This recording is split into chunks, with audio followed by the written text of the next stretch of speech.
Baik Ustazah, ini ada beberapa pertanyaan ya Mas. Ini tentang kira-kira ada program apa saja ya Ustazah dari PGR itu yang paling berkontribusi pada peningkatan kompetensi guru? Program banyak loh ya kalau PGR itu, malah itu kan memang memfasilitasi semua guru ya. Waktu itu tahun berapa ya saya lupa. Pernah PGRI memperjuangkan nasib honorer ke Jakarta sebelum ada P3K dan itu berhasil. Kemudian sertifikasi itu yang berperan penuh juga PGRI. Banyak kok untuk guru-guru. Yang selanjutnya ada kegiatan PGRI apa yang pernah panjenengan ikuti dan bagaimana kira-kira dampaknya? Seperti itu. Iya. Karena saya sendiri bukan pengurus ya, saya bukan pengurus, jadi ya ngikuti kegiatannya tidak langsung ikut di dalamnya, tapi mengantar guru-guru saya, kebetulan kepala sekolah ya saya, mengantar guru-guru misalkan untuk upacara hari-hari besar nasional, itu PGRI mesti menugaskan guru-guru di sekolah tersebut untuk ikut upacara, terus kemudian menjadi regu kur. Ya, kuliah itu dari paduan suara dari guru SD dan guru SMP. Nah, di sini kepala sekolah itu mengawal guru tersebut karena seleksinya sangat ketat untuk masuk ke paduan suara grupnya tadi. Seperti dulu pernah ada guru saya itu, saya tidak menyeleksi suaranya, tapi saya pikir karena ini masih muda, kemudian cantik gitu ya, saya ikutkan. Ternyata sampai di sana nggak masuk karena suaranya nggak bisa. Yes. Yang selanjutnya ini sejauh mana PGRI sendiri itu membantu menghadapi tantangan dalam tugas sehari-hari? PGRI? Iya. Wah, itu ya sangat besar sekali ya. Saya contohkan tadi seperti ketika PGRI memperjuangkan nasib honorer. Itu mengawal dari itu demo-demo dan sebagainya sampai mereka itu berhasil, terus akhirnya ini bisa masuk P3K. Itu salah satunya perjuangan dari PGRI. Kemudian sertifikasi itu juga PGRI. Terus kalau Magetan khusus Magetan ya, ini gedung PGRI itu. Itu perjuangan dari PGRI itu dengan guru-guru itu sertifikasinya dikumpulkan, tapi hanya berapa persen dikumpulkan untuk bangun gedung itu. Waktu itu juga ada pro dan kontra, itu biasa ya.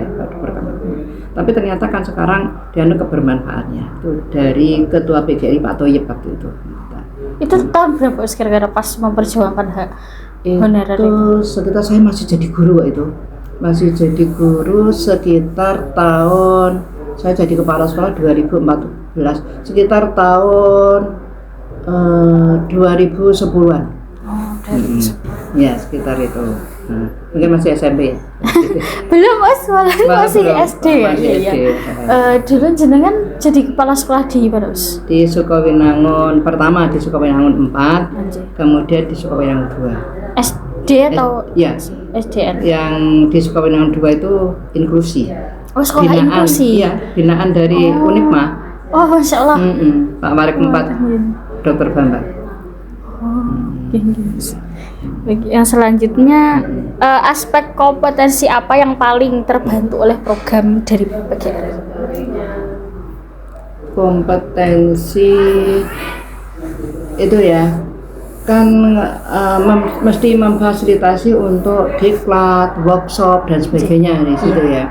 Terus akhirnya kompetensi yaitu semuanya ya, pedagogik, profesional guru itu semuanya, bisa masuk semuanya. Bagus kok PGRI. Kalau nggak ada PGRI ya guru-guru nggak tahu nasibnya bagaimana. Baik Mas. Yang selanjutnya, apa yang perlu ditingkatkan oleh organisasi PGRI sendiri agar lebih efektif ke depannya gitu Mas? Gitu.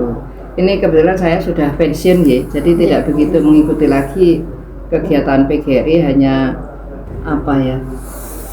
kalau dulu kan memang ikut di dalamnya, sekarang enggak. Mungkin kedepannya Kalau sekarang itu juga tenaga honorer hampir sudah tidak ada kan, di P3 semuanya. Iya. Gitu. Mungkin perjuangan PGRI sekarang apa ya, memperjuangkan apa? Ini ya, masuk ke sekolah-sekolah. Oh iya. Masuk ke sekolah-sekolah supaya menekan angka bullying di setiap sekolah. Gitu. Ya. Yes. Selanjutnya kira-kira waktu itu sudah apa motivasi panjenengan untuk bergabung ke PGRI? Kalau guru kan otomatis, jadi otomatis itu ya. Oke. Selanjutnya bagaimana panjenengan itu waktu itu ya meningkatkan kualitas pembelajaran di kelas? Oh, itu jadi guru ya? Iya. Kebetulan pula saya waktu itu sering sekali di kelas ya. Dari Magetan tuh saya yang sering diklat dengan SMP kan.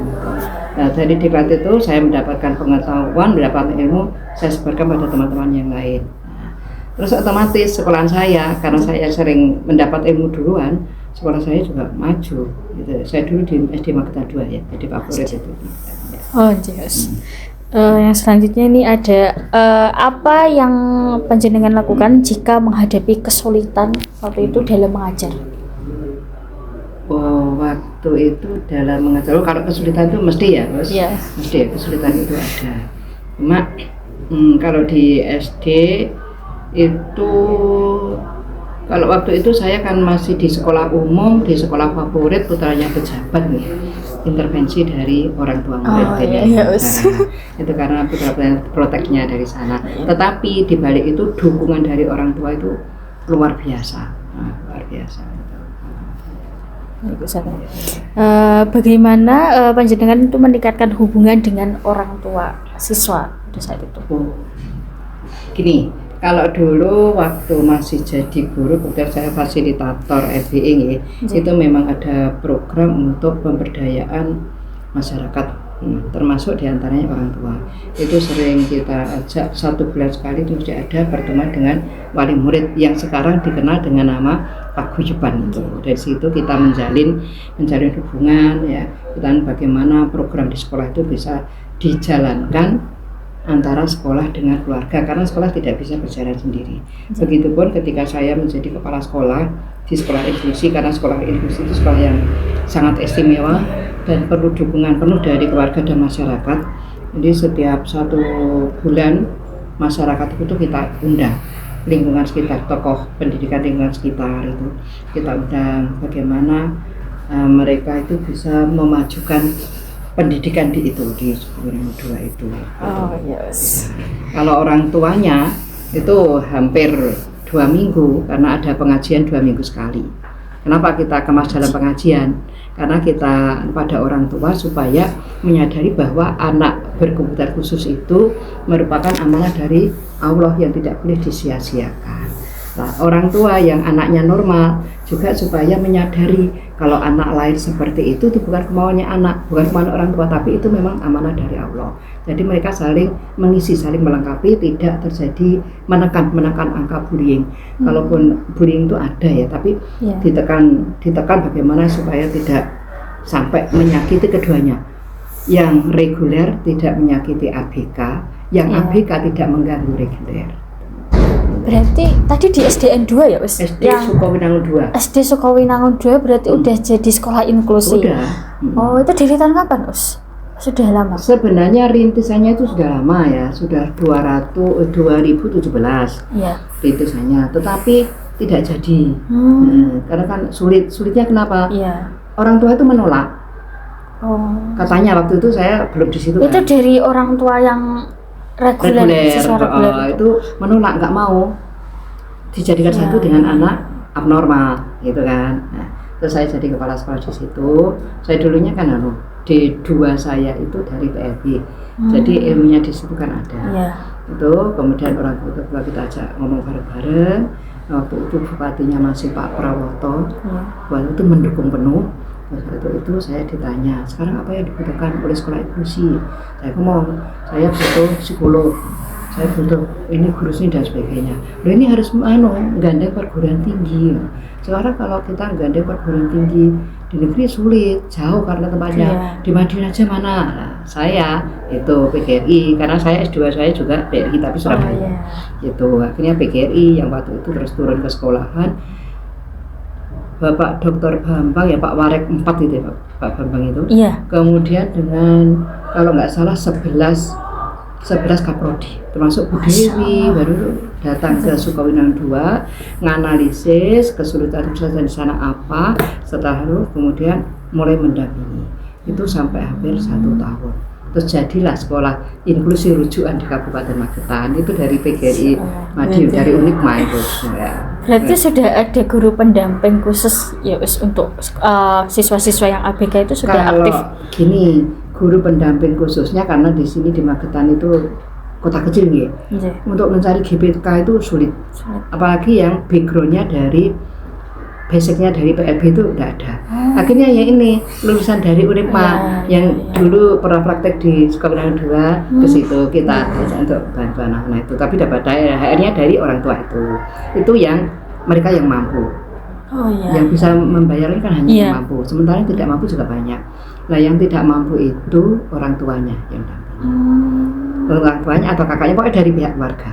Kenapa harus didampingi? Kalau tidak didampingi, mereka tidak konsen, mereka mengganggu yang normal. Mereka kan belum tahu arti belajar seperti apa. Jadi sementara pada awal-awal tahun, bagaimana mereka itu bisa duduk nyaman dengan anak reguler tidak ganggu itu dulu. Fokuskan itu dulu. Nah setelah mereka nyaman, baru kita masukin yang lain. Pelajaran pelan-pelan.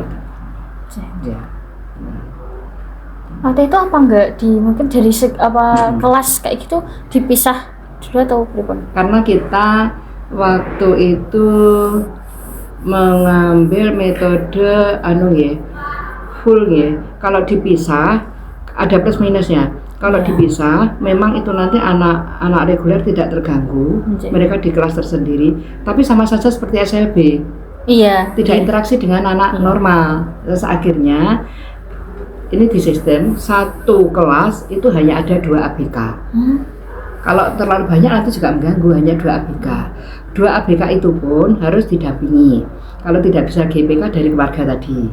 Terus nanti sekitar itu jam pertama awal mereka mengikuti pembiasaan dari sholat duha, berdoa, hafalan itu pokoknya mengikuti semampu mereka. Lah nanti mulai jam biasanya anak-anak itu fokusnya hanya sebentar saja. Nanti mulai jam 8 sudah mulai itu jenuh. Kalau sudah mulai jenuh, sudah tangannya ini sudah mau ganggu anak reguler. Itu ditarik di ruangan khusus. Kita punya ruangan dwifungsi, multifungsi ya. Itu digunakan untuk sholat, digunakan untuk hafalan, digunakan juga untuk bimbingan konseling, terus untuk kegiatan ABK itu. Nah, ketika jam 8 sudah mulai jenuh, anak ini kita diambil di kelas itu, diberi pelajarannya rileks. Kamu pengennya apa dek? Pengen nyanyi, pengen apa, gambar gitu. Nanti setelah mereka nyaman, balikan lagi ke kelas gitu. Ya selanjutnya ini yang terakhir. Apa visi panjenengan sebagai dulu guru yang berkecimpung atau mengikuti organisasi PGRI? Visinya waktu itu ya menjadi guru yang bermanfaat, ya bisa mengantarkan anak-anak itu insya Allah sukses dunia akhirat semampunya. Guys, terima kasih atas ilmunya, pengetahuannya. Jadi tahu lebih realnya di lapangan itu seperti apa, khususnya di daerah Magetan. Betul. Ada memang di lapangan itu berbeda jauh dengan di kampus. Iya toh. Tapi khususnya kan sudah di sini, dari sini dia sudah menghadapi lapangannya sudah, sampai ilmunya gitu kan.